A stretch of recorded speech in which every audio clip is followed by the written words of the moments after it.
इस कहानी के सभी पात्रों, जगह के नाम बदले हुए हैं और इस कहानी का मकसद किसी भी तरह के अंधविश्वास को बढ़ावा देना नहीं है। इसका किसी भी जीवित या मृत व्यक्ति से कोई संबंध नहीं है। ये हॉरर स्टोरी चुड़ैल का प्यार एक गांव दीवानपुर की है। गांव के त्रिभुवन काका के पास बहुत सारी गाय थी।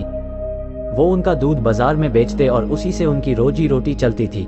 वे रोज सुबह दूध निकालने के बाद गायों को लेकर इस गांव से उस गांव, कभी नदी किनारे, कभी ताल तो कभी जंगल में घूमा करते और दिन ढलते ही गांव की ओर निकल पड़ते। दिन भर वे घर से बाहर ही रहते, इसलिए भूख मिटाने के लिए वे सत्तू तो कभी कुरमुरा तो कभी रोटी और उसके साथ ही दूध, दही, लस्सी या मट्ठा, छाछ भी ले जाते और किसी पेड़ की छाया में खा पीकर मस्त रहते। प्यास लगाने पर किसी गांव के बाहर लगी नल, ट्यूबवेल या फिर कुएं से पानी निकालकर पी लेते। वैसे ठंडी के दिनों में वे पानी भी ले जाती, लेकिन गर्मी के दिनों में पानी गर्म हो जाने के कारण वे पानी नहीं ले जाते। बोर होने पर पुराने गाने गुनगुनाते। यही उनकी दिनचर्या थी और वे इससे खुश भी थे। एक बार की बात है, त्रिभुवन काका बीमार हो और ऐसे बीमार हुए कि ठीक होने का नाम ही ले रहे थे। एक दिन बीता, 2 दिन बीता, लेकिन कोई आराम नहीं हुआ और उधर गायों का बुरा हाल। उन्हें तो सिवान में घूम कर चरने की आदत थी। वे रंभा कर आसमान सिर पर उठा ली। त्रिभुवन काका की पत्नी पुवाल वगैरह गायों को खाने के लिए देती, लेकिन गाय उसे खाना तो दूर देखती भी नहीं थी, मानो अनशन पर बैठ गई हों। उस पर दिन भर खूंटे के इधर उधर घूम कर गोबर से पूरी जमीन कीचड़ कर दी और कुछ तो इतनी सयानी थी कि नाद में ही पैर डालकर खड़ी हो गई। उनका हट देखकर त्रिभुवन काका बड़े परेशान हो गए। उनकी तो हिम्मत नहीं पड़ रही थी, तो उन्होंने अपने साले के लड़के को बुला लिया।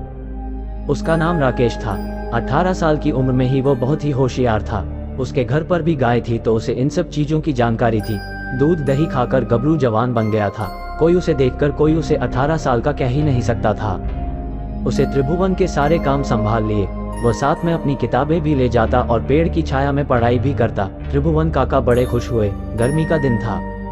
खेतों में घास गर्मी की वजह से खत्म हो गई थी और उसे इस इलाके की जानकारी भी नहीं थी। वह गायों को लेकर पास के जंगल में पहुंच गया और कब वह घने जंगल में पहुंच गया उसे पता ही नहीं चला। दोपहर का समय हुआ था। राकेश को प्यास लगी। पानी गर्म हो जाने के कारण उसने पानी गिरा दिया था। वह इधर उधर जंगल में पानी की तलाश में घूमने लगा। अचानक उसे एक कुआं दिखाई दिया। उसकी जान में जान आई। वह झट से कुएं के पास पहुंचा तो देखा गर्मी के कारण पानी काफी नीचे था। उसने एक छोटी बाल्टी जिसे वह अपने साथ रखता था उसे अपनी धोती से बांधकर पानी निकालने की कोशिश की, लेकिन कामयाब नहीं हुआ। पानी काफी नीचे था। उसने बहुत कोशिश की, लेकिन कुछ नहीं हुआ। वह थक गया था और पसीने पूरी तरह भीग गया था। वह हार कर पेड़ की ओट लेकर बैठ गया। तभी उसे पायल की छम छम की आवाज सुनाई दी। वो चौंका कि इस जंगल में और दोपहर के समय कौन आ सकता है।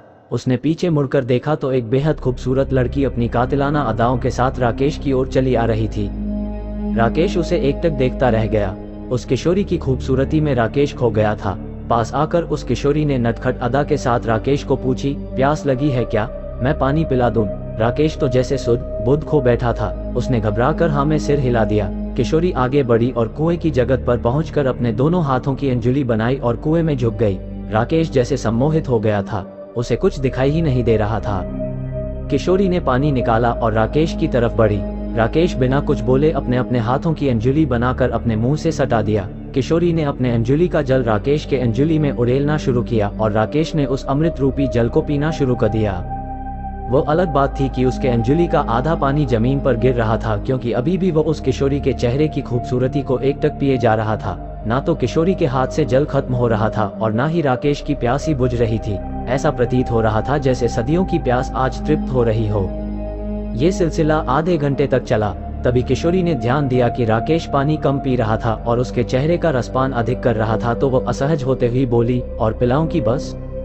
राकेश कुछ बोल ना सका, सिर्फ ना में सर हिला दिया। उसके बाद उस किशोरी ने प्यार भरी आवाज में कहा, अच्छा मैं चलती हूँ। राकेश अब भी कुछ नहीं बोला, सिर्फ हाँ में सिर हिला दिया। वह किशोरी बलखाती हुई जंगल में गम हो गई। राकेश कुछ देर कुएं की जगत पर बैठा रहा और फिर अचानक वह उठा और गायों की ओर चल दिया। लेकिन अब उसकी चाल बदल गई थी। उसके मन में प्यार के अंकुर फूटने लगे थे। गायों को लेकर राकेश घर पहुंचा। आज वह बहुत ही खुश था। उसके मन में प्यार की तरंगे हिलोरे मार रही थी। वह रह कर कोई प्यार भरा गीत गाने लगता था। उसकी भूख प्यास सब गायब हो गई थी। वह खोया सा रहने लगा। उसे हर समय वही क्षण दिखाई दे रहे थे। उस खूबसूरत चेहरे को वह भूल ही नहीं पा रहा था। उसने रात को खाना भी नहीं खाया और सोने चला गया, लेकिन नींद कहाँ आ रही है। वह करवटें बदलता और प्यार के तराने छेड़ता। उसे कुछ समझ ही नहीं आ रहा था कि उसे क्या हो गया है, क्यों उसकी भूख, उसका चैन, उसकी नींद उड़ गई है। अचानक उसका दिमाग ठनका और वह डर के मारे कांपने लगा। उसका बदन पसीने से लथपथ हो गया था। वह जोर से चीखा और जब तक त्रिभुवन काका और उनकी पत्नी आती वह बेहोश हो चुका था। त्रिभुवन काका उसके चेहरे पानी छिड़के और भी जतन किए, लेकिन कोई फायदा नहीं हुआ। तभी त्रिभुवन काका की पत्नी इमरती देवी ने हनुमान चालीसा का पाठ शुरू किया। अभी 2 ही लाइन उन्होंने पढ़ी थी कि राकेश तेज आवाज में हंसा, लेकिन आश्चर्य ये था कि यह हंसी राकेश की नहीं होकर किसी लड़की की थी। अब तो त्रिभुवन काका और इमरती देवी के प्राण सूख गए। वे वहां से तेजी से निकले और पास के ही रामखेलावन ओझा के पास पहुंचे और सारा माजरा कह सुनाया। इस पर ओझा ने कहा कि जंगल में ही कोई बात हुई होगी, चलो घर चलकर देखते हैं। ओझा, त्रिभुवन काका और उनकी पत्नी जैसे ही बाहर निकले, एक काली बिल्ली ने तेजी से उनका रास्ता काटा। रामखेलावन ने कहा कि चुड़ैल कोई छोटी मोटी चुड़ैल नहीं है, इसे हम अकेले नहीं संभाल सकते। आप गांव के और भी लोगों को साथ लो और वहां सभी लोग एक साथ गायत्री मंत्र का ऊंचे स्वर में जाप करेंगे और यह घंट शंख बजाएंगे।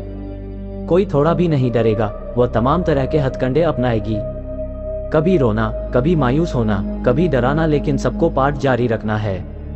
जैसे ही सभी लोग त्रिभुवन काका के घर पहुंचे तो एक तेज हंसी के साथ ही राकेश छत की चारदीवारी पर चलने लगा। सबके होश उड़ गए, लेकिन किसी ने हार नहीं मानी और गायत्री मंत्र का जाप शुरू कर दिया और साथ ही घंट शंख आदि बजाना शुरू कर दिया।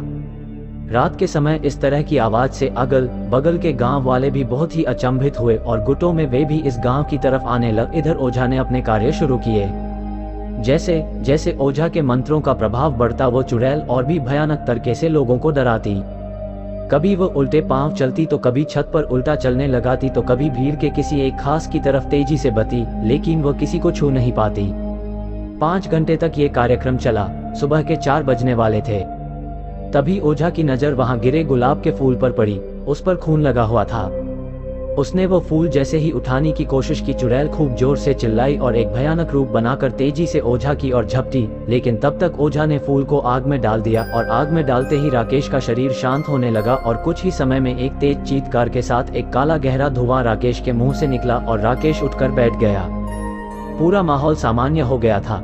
ओझा के पूछने पर राकेश ने सारी बात बता दी और उसने बताया कि उसे रात को नींद नहीं आ रही थी, तभी वो चुड़ैल मेरे पास उसी रूप लड़की के रूप में आए।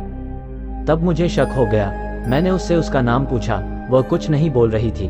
उसने इस गुलाब के फूल के कांटे को मेरे अंगुली से चुभा दिया और जैसे ही इसमें खून लगा वह अपने असली रूप में आ गई। इस घटना के बाद राकेश के साथ ही त्रिभुवन काका भी उस जंगल की तरफ जाना छोड़ दिए। लोग इस चुड़ैल का प्यार से काफी हतप्रभ थे।